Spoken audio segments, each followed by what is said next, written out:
কেননা তোমাদেরকে যদি মাফ না করি তাহলে বন্ধুর সাথে আমার অঙ্গীকার আছে, অঙ্গীকার পূর্ণ হবে না। কেননা বন্ধুর সাথে আমার অঙ্গীকার হলো যে কিয়ামতের মাঠে আমি বন্ধুকে লজ্জিত হইতে দিব না। লা ইউখজিকা ফি উম্মতি। আর তোমরা যদি সব গুনার বোঝা নিয়ে উঠো আর আমি যদি মাফ না করলাম তো বন্ধু বলবে আপনি বললেন কি করলেন কি। আমার উম্মত তো সব গুনার বোঝা নিয়ে উঠছে। আল্লাহ বলে এই জন্যই আমি প্রতিদিন রাত্রে প্রথম আকাশে চলে আসি আর নিজের পক্ষ থেকে ডাকতে থাকি যেন তোমরা হাত উঠাও আর আমি মাফ করি। আর কিয়ামতের দিন তোমরা পুত পবিত্র হয়ে দাঁড়াও আর বন্ধু দেখা যেন খুশিতে হাসতে থাকে যে আমার উম্মতের তো কোনো গুনাহ খাতাই নাই। আরেকটা কোরআনের আয়াত আছে, সাউফা ইউতিকা রাব্বুকা ফাতারদা। আল্লাহ ঘোষণা দিতেছেন বন্ধু আপনাকে আমি রাজি করে ছাড়ব। আচ্ছা বলেন, আমরা যদি গুনাহ খাতা নিয়ে উঠি তাহলে আল্লাহ রসুল কি রাজি হবে? হ্যাঁ বলতেছি, গোলাপ কি দুনিয়াতে আকর্ষিত গ্রানের কারণে না রঙের কারণে? বল, গোলাপের চেয়ে গ্রানওয়ালা ফুল অনেক আছে। হাসনা হেনা গোলাপকে হার মানায় না। গোলাপ যতক্ষণ পর্যন্ত নাকে না লাগানো হয় আর বিলকুল কাছে না যাওয়া হয় ততক্ষণ পর্যন্ত তার ঘ্রাণ অনুভব হয় না। আর হাসনা হেনা তো এরকম ফুল যে বাতাসের টোকা লাগতে দেরি, টোকা বোঝেন, ওর গায়ে বাতাস লাগতে দেরি আর ও চতুর্দিকে ছড়াইতে দেরি করে না। কিন্তু গোলাপ তার জায়গায় গোলাপ, কারণ রঙের কারণে। গোলাপ সারা দুনিয়ায় প্রসিদ্ধ শুধু কালারের কারণে, রং। ওর মতো রং কোনো ফুল দিতে পারে না, কোনো ফুলে নাই। ঘ্রাণ আছে কিন্তু রং না। কি বুঝাইতে পারতেছি? ধ্যান দিয়া শুনতে হবে কিন্তু, নাইলে বুঝে আসবে না। তো গোলাপ যেরকম রঙের কারণে সারা দুনিয়ায় ফেমাস এবং আকর্ষিত, আমরাও কিন্তু আল্লাহ আল্লাহ রসুলের কাছে যদি আকর্ষণের পাত্র হতে চাই বা আল্লাহ আল্লাহ রসুলের কাছে যদি আকর্ষিত হইতে চাই যে আমি আল্লাহর কাছে আকর্ষণের পাত্র হইতে চাই বা আল্লাহর রসুলের কাছে হইতে চাই, তাইলে কিন্তু ভিতরে রং লাগবে। রং ছাড়া শুধু বাহ্যিক রং, চেহারার রং হইলে হবে না বা বাহ্যিক রং হইলে হবে না। আপনি কি ভাবেন বিশ্ব সুন্দরী হইলেই আপনার কাছে সবচেয়ে আকর্ষণের পাত্র হয়? ওটা বিশ্ব মানুষের কাছে হইতে পারে কিন্তু আল্লাহর কাছে না। আল্লাহর কাছে আকর্ষণের পাত্র হইতে হইলে রং, বাহ্যিক রং দেখেন না। বাহ্যিক রং যদি দেখতেন তাহলে বেলালের কাছে আকর্ষণের পাত্র হওয়ার বাহ্যিক রং ছোঁয়াও ছিল না। রং তো দূরের কথা, রঙের ছোঁয়াও ছিল না। যান আপনি আফ্রিকা, ইথিওপিয়া দেখে আসেন। ইথিওপিয়া দেখলে আপনার বুঝে আসবে যে এই টেকনোলজি উন্নতির যুগের মানুষগুলা, এগুলা দেখলেও পছন্দ হয় না। তো 1400 বছর আগের বেলাল রাদিয়াল্লাহু তাআলা আনহু রঙের দিক দিয়ে কেমন ছিলেন? বাহ্যিক রং। উনিও বর্তমান মানুষগুলার মতোই ছিলেন, বরং দেখা যাবে আধুনিকতার ছোঁয়া না লাগার কারণে উনি হয়তো আরো নিচেও ছিলেন, কিন্তু উনি আল্লাহর কাছে আকর্ষণের পাত্র ভিতরের রং দিয়া। ভিতরের কিসের? ভিতরের। ভিতরের আরেকটা শব্দ বলতে পারি, বন্দেগীর রং দিয়া। বন্দেগীর কি? বন্দেগীর রং দিয়া। আরেকটা শব্দ যোগ করতে পারেন, উম্মতির রং দিয়া।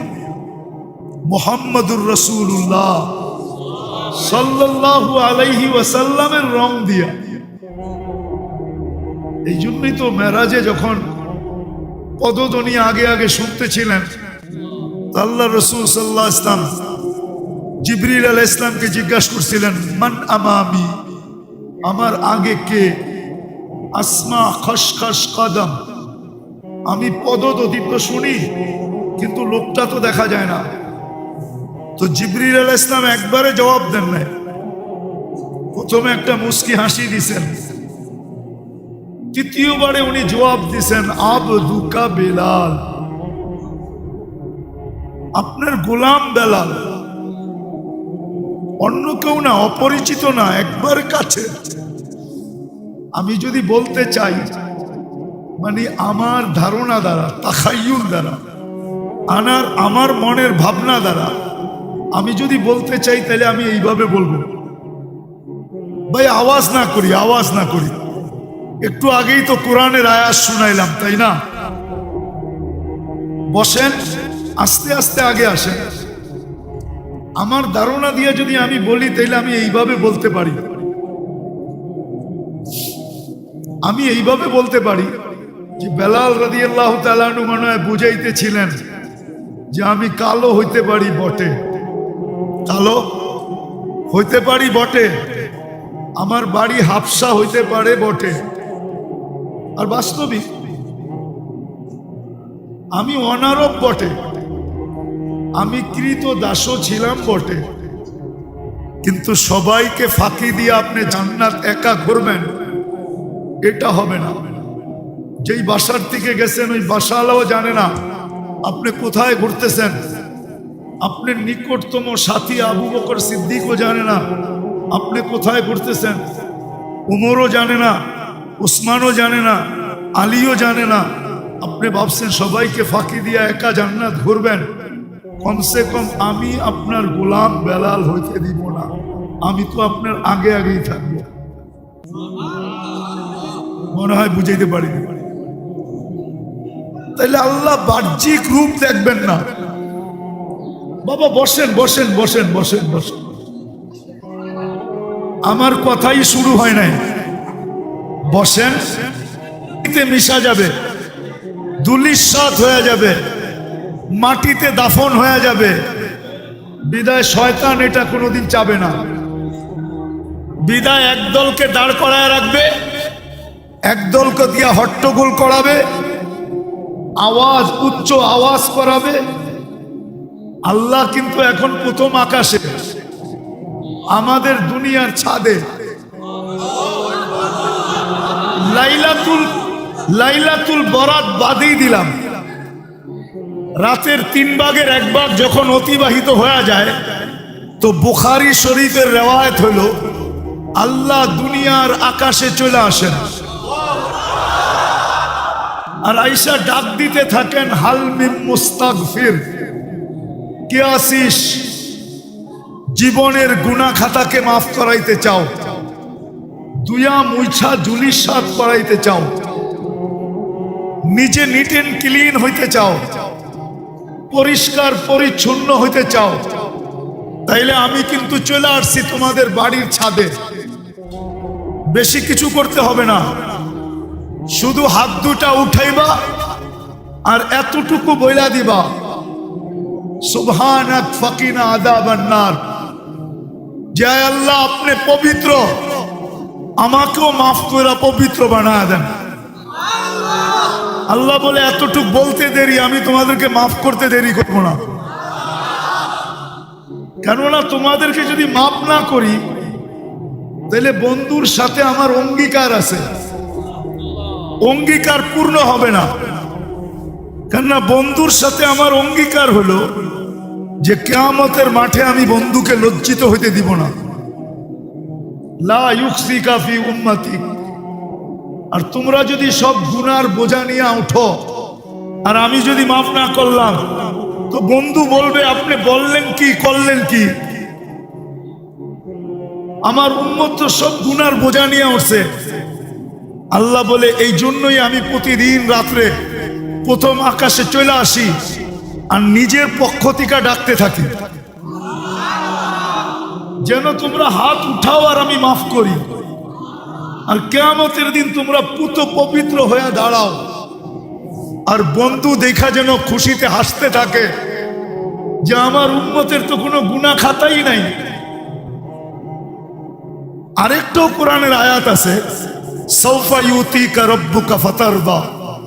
আল্লাহ ঘোষণা দিতেছেন বন্ধু আপনাকে আমি রাজি করে ছাড়বো। আচ্ছা বলেন, আমরা যদি গুনাহ খাতা নিয়ে উঠি তাহলে আল্লাহ রসুল কি রাজি হবে? হ্যাঁ, তুল বরাত বাদেই দিলাম, কিন্তু এখন তো আল্লাহ ডাকতেছে মাপ চাওয়ার জন্য, আর আমরা আল্লাহর ঘরে বসে আছি। আল্লাহর কথা শোনার পরে, আল্লাহ রসুলের কথা শোনার পরে যদি দিলে দাগ টানলো, রেখাপাত করলো, আর আমি হাত উঠানোর পরে যদি আমার চোখের কোণায় মাসির মাথা পরিমাণ একটু পানি উদিত হলো, আল্লাহর ভয়ে, জাহান্নামের ভয়ে, জান্নাতের আগ্রহে যদি একটু পানি উদিত হলো, তো এটাও তো বুখারী শরীফের রিওয়ায়াত যে মাসির মাথা পরিমাণ পানি তোমার চোখের কোণায় জাহান্নামের ভয়ে উদিত হইতে দেরি, আমরা তোমার চক্ষুটা না, এই শরীরটাকে জাহান্নামের উপরে হারাম করতে দেরি করব না। জাহান্নামের আগুনটা তোমার উপরে বুঝাইতে দেরি করব না, তোমার নামে জান্নাত লিখতে দেরি করব না। বিদায় শয়তান কোত্থেকে চাবে যে আপনি মনোযোগ দিয়ে শুনেন, দিলের কান দিয়ে শুনেন চুপচাপ। আল্লাহ বলতেছেন ফাস্তামিউ ওয়া আনসিতু, বিলকুল চুপচাপ শুনো, কোনো আওয়াজ যেন না হয়। কিন্তু আমরা যদি আওয়াজ করলাম তো আল্লাহর হুকুম মানা হলো? আমি কোরআন পড়তেছি, ইদা কুরিয়াল কোরআন ফাস্তামিউ ওয়া আনসিতু। যখন কোরআনই কথা বলা হয় বা কোরআন পড়া হয় বা কোরআনই কথা বলা হয়, তখন বিলকুল দিলের কান লাগাও, বিলকুল চুপচাপ। তাইলে তোমার ভিতরে আমরা রং লাগাবো, লাআল্লাকুম তুরহামুন। তোমরা যেরকম রং দেখা কিনো, এখন তো মসজিদের ভিতরে কি বলবো, বেশিরভাগই যুবক দেখতেছি। আচ্ছা 14 তারিখে ফুল কি দেখা কিনছো এটা বলো, বলো 14 তারিখে যে ফুল কিনছো কি দেখা? আরে তুমি কিনো নাই, কিন্তু এখানে কিনছে এরকম লোক বহুত আছে। চেহারায় বলতেছে, চেহারা আমি যেটি দেখতেছি ওই চেহারায় বলতেছে এখানে ফুল কিনার লোক আছে, 14 তারিখে কিনছে। তো 14 তারিখে যে ফুল কিনছো তুমি কি দেখা? দুটা জিনিস দেখা কিনছে। প্রথমে তো রঙও দেখছে, ঘ্রাণও দেখছে। যখন রং আর ঘ্রাণ আলা বাজার আউট হয়ে গেছে, তখন বলছে কমসে কম এরকম একটা ফুল দাও যেটা রঙে ভরা। কিছু ফুল পাওয়া যায় শুধু কালার আর কোনো ঘ্রাণ নাই। বলছে আজকে ইজ্জত বাইচা যাবে যদি শুধু কালার আলাটাও দিতে পারি, তাইলে হয়তো আমাকে লেখা পাঠাইতে পারে যে I.U। আর যদি রঙও নাই কালারও নাই, যদি ফুল নিয়ে গেলাম, তাইলে জুতা যে দেখাবে এতে কোনো সন্দেহ নেই। আচ্ছা বলো, সাধারণ দুনিয়ার একটা মেয়ে ও যদি কালার আর রং ছাড়া গ্রহণ না করে, তাহলে যেই আল্লাহ তোমাকে আমাকে অস্তিত্ব দিল, এক ফোঁটা পানির থেকে যুবক বানাইলো, আমাকে পুরুষ বানাইলো, আরেকজনকে নারী বানাইলো, তৃতীয় লিঙ্গ বানাইলো না, ওই আল্লাহ রং আর কালার ছাড়া আমাকে তোমাকে গ্রহণ করবে তো করবে কি কইরা? আমাকে যুক্তি দিয়ে বুঝান। একটু যুবক বোঝো, একটু বোঝো। আমার কথাটা একটু ভাবো। দেখো, আমার একটা জায়গার কথা মনে উঠছে। আমি বড় দুনিয়া ঘুরা ব্যক্তি, যদিও আমার দেশে আমার মান নাও থাকতে পারে, কিন্তু আলহামদুলিল্লাহ আমার দেশে আমার অদ্বিতীয় নাই। কোরআনে যত জায়গার কথা লেখা আছে আমাকে গুনতে হবে, আমি কোনোটা দেখি নাই কিনা এটা আমাকে গয়না বলতে হবে। তো আমার এক জায়গার কথা মনে উঠলো, ধ্বংস স্তূপকে ঈসা আলাইহিস সালাম দেখা, ওই গ্রামকে দেখা ঈসা আলাইহিস সালাম জিজ্ঞাসা করছিলেন সাথীদেরকে যে তোমরা কি জানতে চাও যে এই গ্রামবাসীকে আল্লাহ সমূলে ধ্বংস করলেন কি করে? তো সাথীরা বলতেছিল যদি আপনি জানান তাইলে আমাদের জন্য খুব ভালো হয়। উনি জানাইছেন বিদায় আমাদের নবীজি আমাদেরকে জানাইছেন। উনি গ্রামবাসীকে জিজ্ঞাসা করছেন, ইয়া আহলাল কারিয়া আজিবু রূহাল্লাহ, হে গ্রামবাসী আল্লাহর রূহের ডাকে সাড়া দাও। তো একজন মাটির নিচের থেকে চিৎকার দিয়া বলতেছে, মাদা তুরিদু মিন্না, আপনি আমাদের কাছ থেকে কি জানতে চান? তো বলতেছে, লিমাদা দাম্মারাকুমুল্লাহু তাদবীরা, তোমাদেরকে আল্লাহ সমূলে কিভাবে ধ্বংস করলেন? তো নিচের থেকে জবাব আসছে, বিতনা বিল আফিয়া, আমরা বড় নিশ্চিন্তে ঘুমাইতেছিলাম, ফুর্তি করতে করতে নিশ্চিন্তে আমরা ঘুমাইতেছিলাম। আসবাহনা ফিল হাবিয়া, সকালে উঠা দেখি আমরা হাবিয়া দুজকের। আজকে সূর্য কিন্তু বলতে বলতে ডুবছে। বাংলাদেশের উপর দিয়া যখন ডুবতে ছিল তো বলতে বলতে ডুবছে, লান আউদ ফি হায়াতিকা আবাদা, ও বাংলাদেশের মানুষ, হতে পারে তোমরা কাল সকালে আমাকে উঠতে নাও দেখতে পারো। জ্বলন্ত প্রমাণ, কয়েকদিন আগেই তুর্কিতে যে ভূমিকম্প আসছে, 1.5 লক্ষ মানুষ মারা গেছে, একটা শহর মাটির সাথে মিশা গেছে। ওরাও তো নিশ্চিন্তে ঘুমাইতেছিল। ওরা কি জানতো যে সকালে আর সূর্যকে উঠা দেখবে না? জানি না কে কোথায় পৌঁছে গেছে, জান্নাতে গেছে না দুজকে গেছে, এটা তো আমাদের কারো জানা নেই। তো যেটা আমি বুঝাইতেছিলাম যে আমাদের ভাবা উচিত, আমি যখন রং আর ঘ্রাণ ছাড়া, আর শুধু ঘ্রাণ ছাড়া আমি যদি ফুল না কিনি তাহলে আমিও তো একটা ফুল। সৃষ্টির ভিতরে আমি একটা ফুল না? আমি যদি সৃষ্টির ভিতরে ফুল না হইতাম তাহলে আমার ভিতরে, আমার মাথায় শ্রেষ্ঠত্বের মুকুট কেন দিতেন? আমাকে সৃষ্টির সেরা কেন বলতেন? সৃষ্টির ভিতরে আমাকে সবচেয়ে সুন্দর কেন বলতেন? সৃষ্টির ভিতরে সবচেয়ে সুন্দর গঠনওয়ালা কেন বলতেন? হাজারো জিনিস আছে। বুঝা গেল সৃষ্টির ভিতরে মানুষ নামের আমিও একটা ফুল। ওই আল্লাহ আমাকে কি করে গ্রহণ করবে যদি আমার ভিতরে ঘ্রাণ না থাকলো, যদি আমার ভিতরে রং না থাকলো? আমার আলোচ্য বিষয় তো এটাই ছিল যে আত্মশুদ্ধি কি জিনিস, এটার প্রয়োজন কি জিনিস, কেন প্রয়োজন। কিন্তু আপনাদের হট্টগোল তো আমাকে ওইদিকে যাইতেই দিতে চায় না, হট্টগোল যাইতে দিতে চায় না। আর এরকম হট্টগোলের ভিতরে কথা বলে মজাও পাওয়া যায় না, কেননা আপনাদের একাগ্র চিত্ততা যত হবে, কথা কিন্তু দিলের থেকে আসে না। কেউ যদি ভাবে যে আমি মনের থেকে সাজায়া বলবো, আমি বলবো, সে ভুল বলে। কথা কিন্তু উপর থেকে আসে, উপর থেকে দিলের ভিতরে ঢোকে, মুখ দিয়া এটা স্পিকার হিসাবে সামনে যায়। মুখটা অনলি স্পিকারের কাজ করে, কথা কিন্তু ওই উপর থেকে আসে। আল্লাহর কাছ থেকে আল্লাহ কথা ঢালতে থাকে। আর এরকম হট্টগোলের ভিতরে আল্লাহ কথা ঢালবেন না। আর আমারও বলার অভ্যাস নাই। যারা জানে আমাকে মাঠে ময়দানে, ওরা জানে আমার সবাই নিশ্চুপ হইতে হয়, কেননা আমার সুর নাই। আমি সুর দিয়ে আপনাদেরকে মাতাল করতে পারবো না। কিন্তু আমার যখন নিশ্চুপ হবে,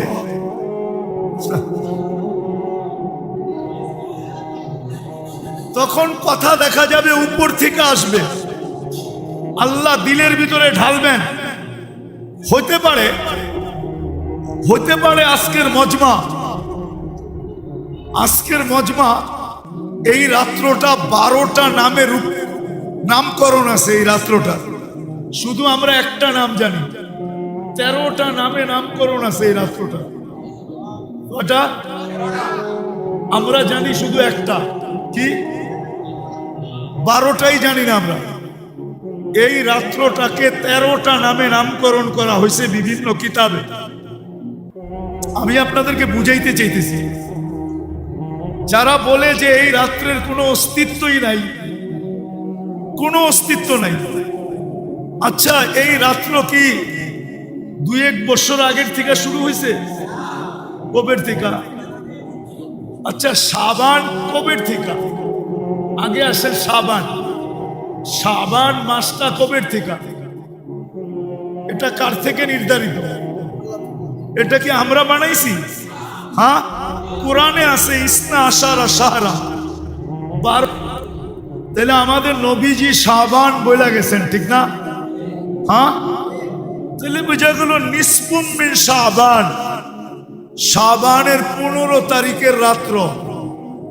এটাকে 13টা নামে নামকরণ করা হয়েছে।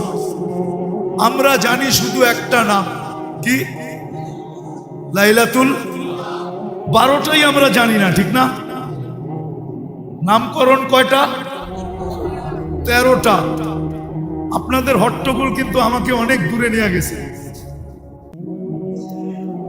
13টা নামকরণের ভিতরে আমরা একটা নাম জানি, আর একটা নাম নিয়েই আমাদের বিভক্তি। কেউ বলে লাইলাতুল বরাত নাই, আমি বললাম ঠিক আছে, একটা নাই, আরো 12টা তো আছে। হ্যাঁ, একটা নাই, আরো 12টা। কি একটা নাই? একটা নাই দেখা কি 13টার ভিতর থেকে 13টাই নাই? একটা নাই, কি নাই? একটা নামকরণ নাই, আরো তো 12টা, আরো 12টা নাম আছে। টোটাল নাম হইল এই রাত্রের 13টা। কয়টা? কিতাব ঘাটলে 13টা নাম পাওয়া যায়, 13টা। আমার বিশ্বাস হট্টগোল আমরা এই জন্যই করতেছি, মিডিয়ার যুগ তো। কেউ কেউ ভাবতেছে এই রাত্রের কোনো অস্তিত্বই নাই, বিদায় এই রাত্রের কথা মনোযোগ দিয়ে শুনে লাভটা হবে কি?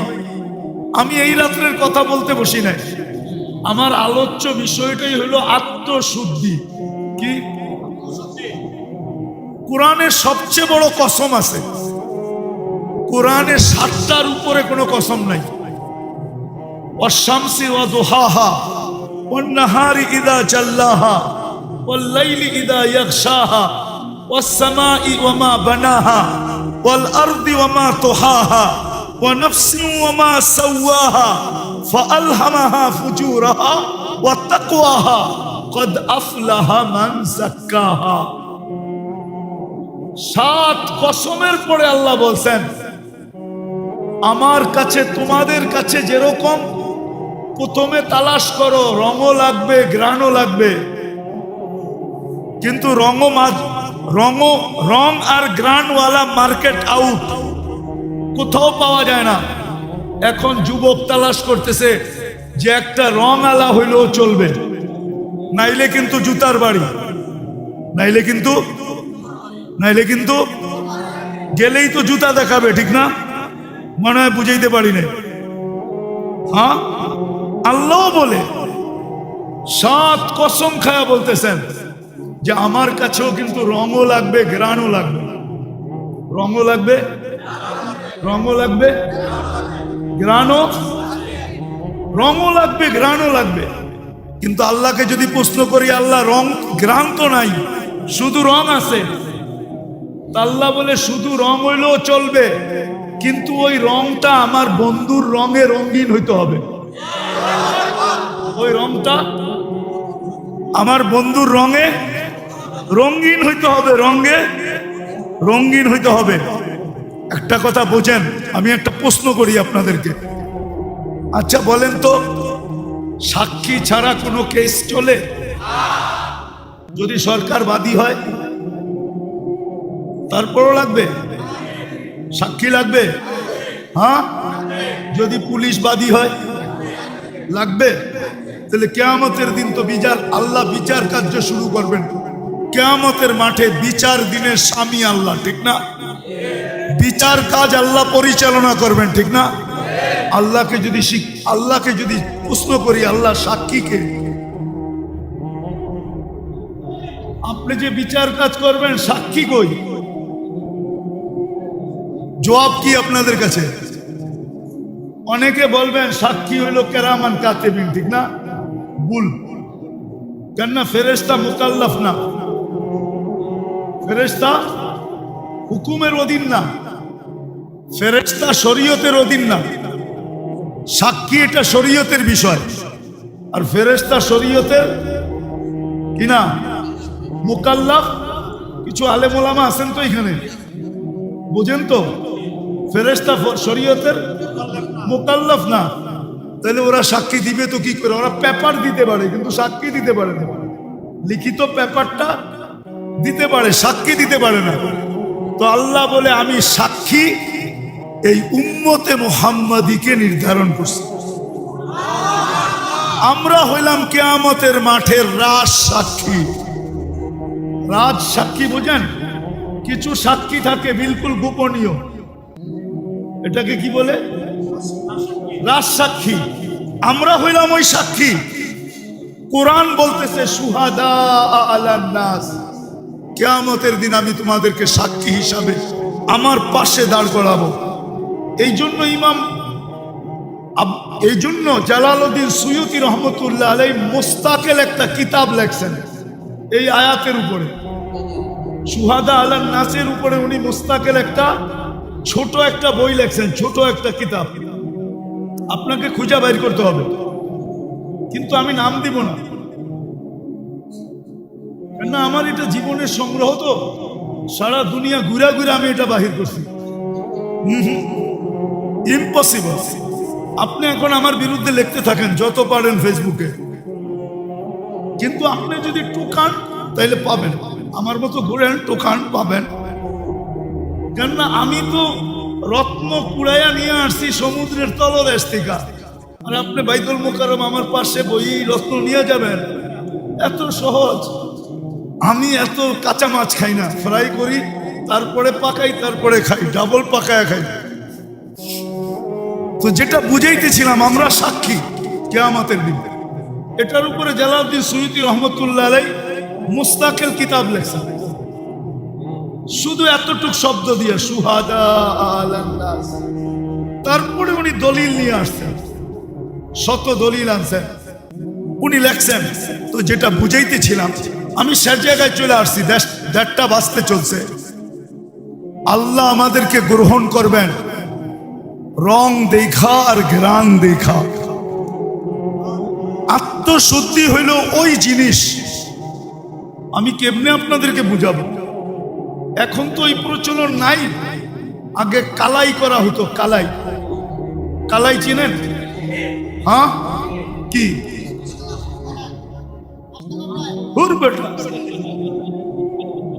আগে পাতিলের ভিতরে কালাই করা হতো। আমাদের দেশে আগে পাতিল ছিল, ইয়ের পাতিল, কি বলে এটাকে? তামার পাতিল। তামার পাতিলে আগে খানা, বড় বড় প্রোগ্রামে তামার পাতিলে পাকানো হতো। এখনো আছে, এখনো অনেক জায়গায় তামার বড় বড় পাতিলে। এটাকে বৎসরে 2-3 বার রূপালি কালার দিয়া, রূপার কালার দিয়া কালাই করতে হয়, কালাই। হ্যাঁ, আত্মশুদ্ধি হইল নিজেকে কালাই করা। যে রং তো নাই আমার, তারপরও আমি কালাই করে নিজেকে রঙিন বানাইলাম। কালাই করে নিজেকে রঙিন বানাইলাম।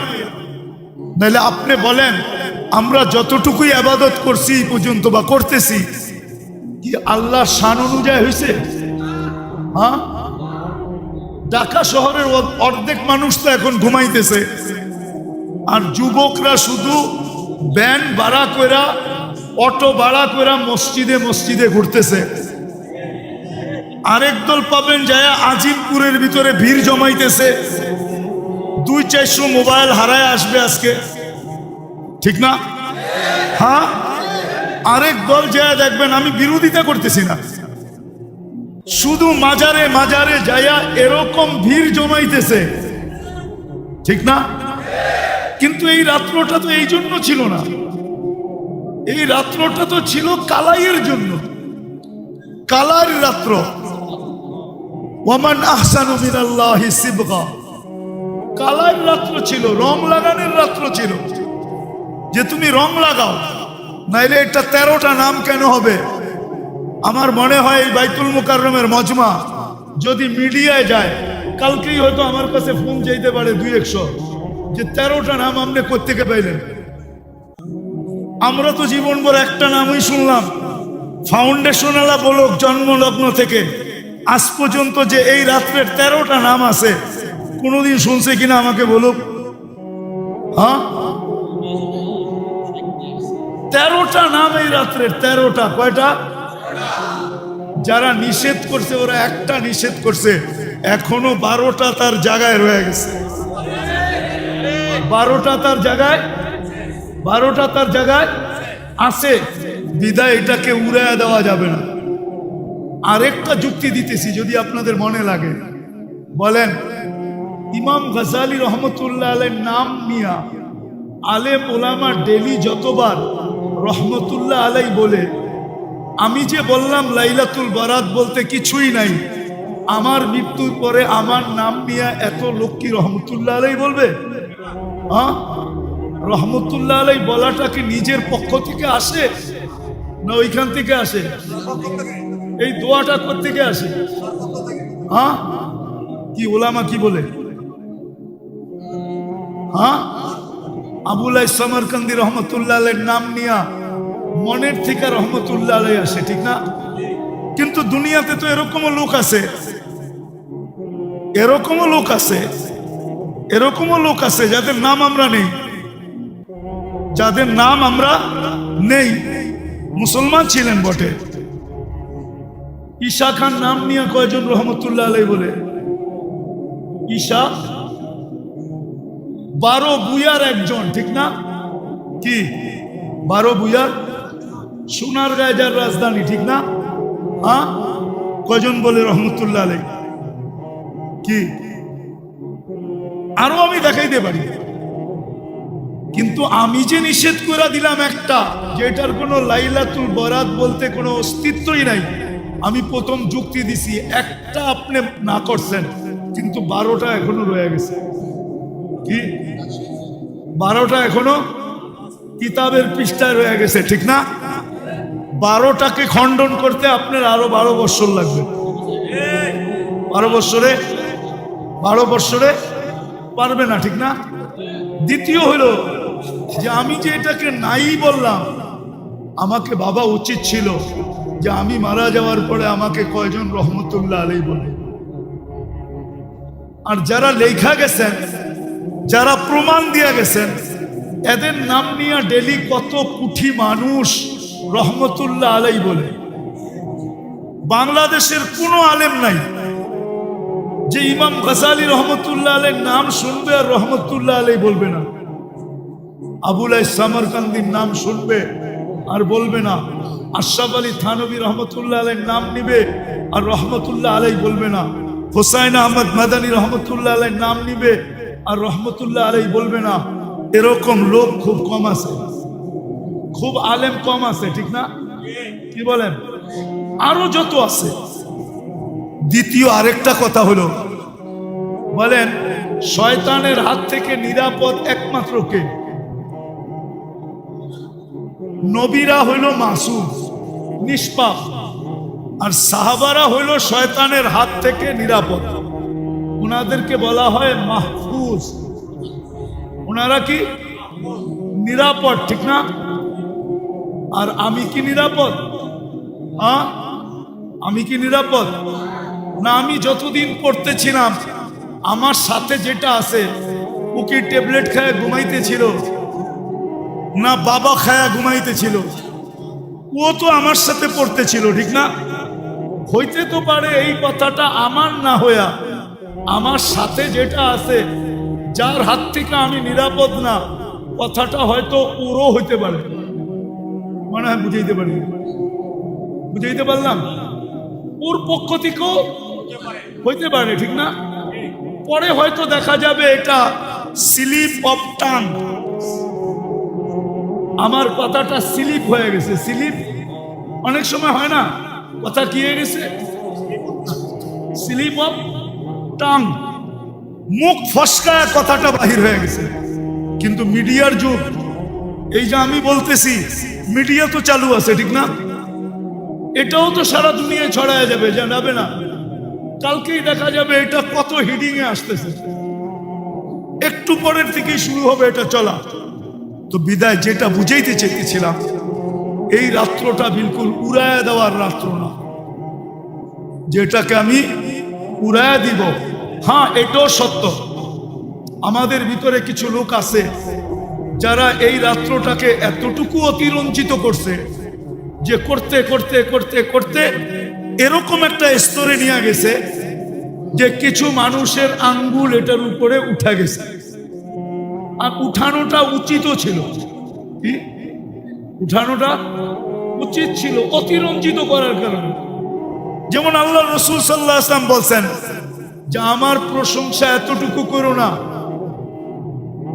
আমার প্রশংসা এতটুকু করতে করতে করতে করতে আমাকে আল্লাহ পর্যন্ত নিয়ে যেও না। এই জন্য উনি বলছেন লা তাজআল কবরি ওয়াসানা, আমার কবরকে কিন্তু মূর্তি বানাও না। লা তাজআলনি কবরান কবরি ইউবাদ, আমার কবরকে পূজার জায়গা বানাও না। অনেক কথা বলছেন, মেরে হাত সে মেরা রুতবা না বাড়ানা, বাড়াকর বহুত তুম না মুঝকো ঘটানা। আমাকে যতটুকু আল্লাহ স্থান দিছেন ওই পর্যন্ত রাখো, এর চেয়ে উপরে নিয়ে যেও না। উপরে নিয়ে গেলে দেখা যাবে আমার মর্যাদা বাড়ানো হয় নাই, বরং আমার মর্যাদাকে তোমরা কমায়া দিছো। তো আসলে আমাদের ভিতরেও কিছু লোক আছে যারা এই রজনীটাকে এতটুকু বাড়ায়া দিছে, বাড়াইতে বাড়াইতে বাড়াইতে বাড়াইতে বাড়াইতে বাড়াইতে এত কিছু এটার ভিতরে ঢুকায়া দিছে যে এখন কিছু লোক আঙ্গুল উঠানো শুরু করছে। সুযোগ পাইছে বা উচিতও ছিল, কি উচিত ছিল, কিন্তু উচিত কাজ করতে যায় আঙ্গুল উঠাইতে যায়, এটাই বলতেছি, আঙ্গুল উঠাইতে যায় এত দূর উঠায়া দিছে যে এখন এটার অস্তিত্বই বিলীন হয়ে গেছে। তাইলে এটাও ঠিক না। যা হোক, যেটা বলতেছিলাম এই রাত্রটা, আমি যেটা বলতেছিলাম, আল্লাহ কিন্তু আমাদেরকে গ্রহণ করবে রং দেখা আর ঘ্রাণ দেখা। আত্মশুদ্ধি হইল রং আর ঘ্রাণের কি সংমিশ্রণ, রঙও আবার কি ঘ্রাণও, রঙও ঘ্রাণও। দেখেন শাহজালাল রহমতুল্লাহ আলাইহির কাছে কিন্তু কিছুই ছিল না, শুধু একটা জায়নামাজ ছিল। কি ছিল? কোনো তীর ছিল না, তলোয়ার ছিল না, তাল ছিল না, সরকি ছিল না, কোনো বোম ছিল না, টোম ছিল না। কিন্তু উনি সিলেট বিজয় করছেন না? করেন না? কি দিয়া? শুধু জায়নামাজ, শুধু জায়নামাজটাই হইল আত্মশুদ্ধির রং আর কালারের বিস্ফোরক। বিস্ফোরক ছিল এটা, এটা জায়নামাজ ছিল না, এটা বিস্ফোরক।